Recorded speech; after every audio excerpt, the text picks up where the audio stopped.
Why are billionaires paying millions for private jets just to fly them completely empty? They aren't losing money.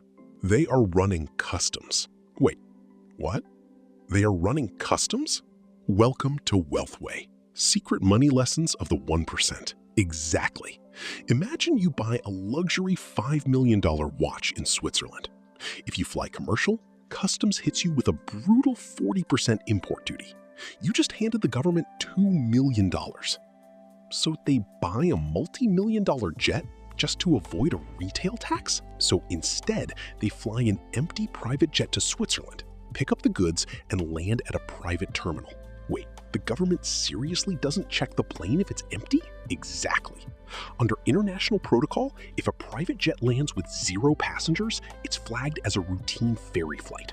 The cargo is rarely subjected to rigorous commercial screening, so it's basically an unregulated, tax-free shipping loop? Yup. They save millions on the luxury items, register the jet in a 0 tax haven like Aruba, and write the entire flight off as a business expense. It's a mobile wealth shield.